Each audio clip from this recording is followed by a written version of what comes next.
ওহ, কি অনন্ত সুন্দর, কি সুন্দর, ইটস বিউটিফুল। ছাদের দিকে যদি দেখেন তার নকশা, এই কারুকার্য, এগুলো দেখলে পরে সালতানাতের চিত্র পাওয়া যায়, ঐতিহ্য পাওয়া যায়। ওইভাবে না পড়লে আপনি যেতে পারবেন না। যদিও এই মসজিদে হাফ প্যান্ট পরে যাওয়া নিষেধ। আমার আছে টরবিনো, আপনার আছে তো? আমার গন্তব্য এখন সুলতান মস্কে, সুলতান আহমেদ মস্ক। বাইরে থেকে আমরা একটু আপনাদের দেখিয়ে নিই। এটা হলো সেঞ্চুরি গাছ। সেঞ্চুরি গাছ যেটা ইউরোপে সাধারণত হয়ে থাকে, অস্ট্রেলিয়া, ইউরোপ বা ঠান্ডার যেসব দেশে বরফ পড়ে, ঠান্ডা পড়ে, সেসব দেশের গাছ এগুলো। প্রাকৃতিকভাবে তারা এইসব দেশে জন্মায় এবং দেখতে খুব সুন্দর লাগে। এই সুলতান মস্ক যেটা হলো মিনার, দূর থেকে দেখা যায়, সেই মিনারের অংশ বাইরে থেকে আপনাদের দেখাচ্ছি। গম্বুজ, চারদিকে চারটা গম্বুজ রয়েছে। এই সুলতান মস্কের বাইরেটা পাথরে খোদাই করা, অর্থাৎ পাথর দিয়ে করা। আপনার যে প্রবেশদ্বার রয়েছে সেটা খুবই আকর্ষণীয়। আমরা ধীরে ধীরে ভেতরে প্রবেশ করছি।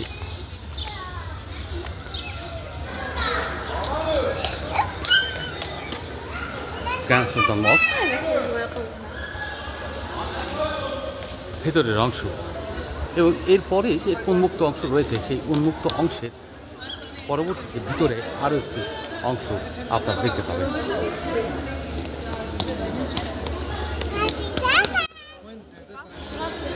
মিনারের সংস্কার কাজ চলছে, এই জন্য ওখানে কিছু অবকাঠামো আপনারা দেখতে পাচ্ছেন। মূল মিনার হলো, এখানে গম্বুজ বহু পুরনো এবং পাথর ক্ষয় গিয়েছে।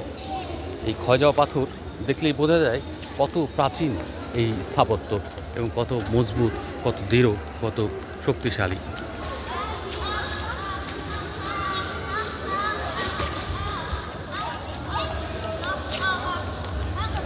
দেখতে পাচ্ছেন বিদেশিনীরা, অর্থাৎ ইউরোপের ভদ্রমহিলারা, যারা স্কার্ট পরে ভেতরে প্রবেশ করবে দেখার জন্য। কি করা যাবে না, স্কার্ফের নিয়মগুলো দেখিয়ে দিয়েছে, এভাবে কিভাবে হিজাব পরতে হবে।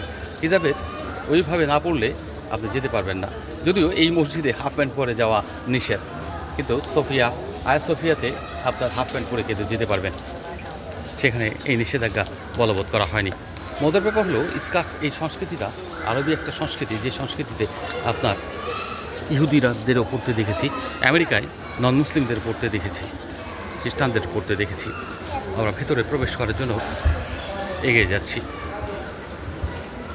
মসজিদের ভেতরটা আপনারা এবার দেখতে পাবেন কিভাবে মানুষ, পর্যটকরা এটাকে দখল করে রেখেছে।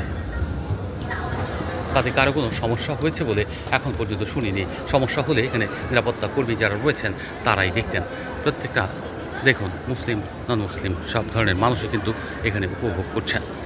তারপর আস্তে আস্তে আপনাকে একটা জায়গা উপভোগ করতে হবে। এক্সপ্লেইন করার মতো অনেক কিছু রয়েছে এখানে।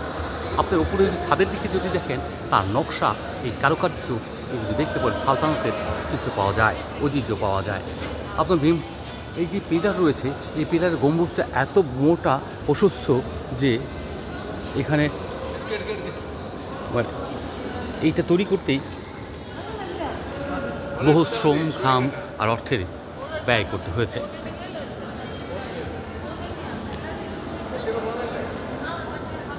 শুয়ে আছে, বসে আছে, যে যেভাবে পারছে তার মতো সময় কাটাচ্ছে।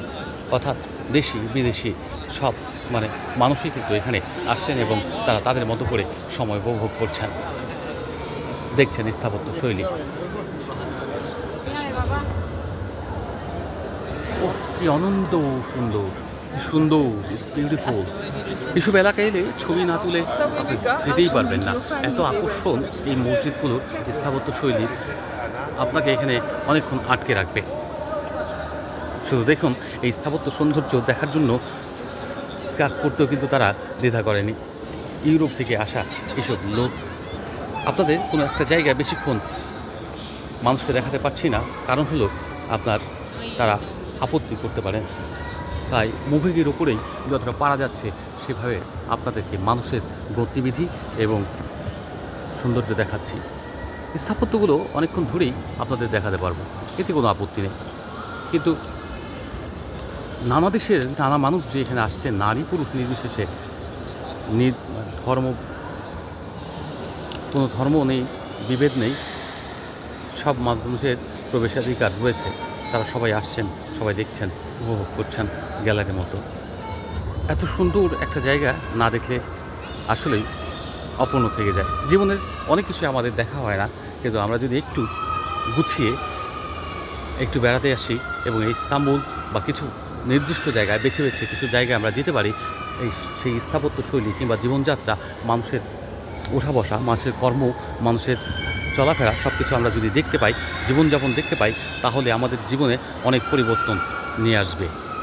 আমরা বুঝতে পারবো সমাজ ব্যবস্থা কী, রাষ্ট্রীয় ব্যবস্থা কী, এবং যাদেরকে আমরা নিন্দনীয় বলি, আমরা যারা নানা বিষয়ে গোড়ামি করি এবং নানা বিষয় নিয়ে মতপার্থক্য দিয়ে আন্দোলনের মতো গড়ে তুলি, অন্যকে অপমান অপদস্থ করার চেষ্টা করি, সেই স্বল্প জ্ঞান নিয়ে সেই সব দুর্বলতা কেটে যাবে এবং তখন নিজেকে অনেক বেশি সমৃদ্ধ মনে হবে।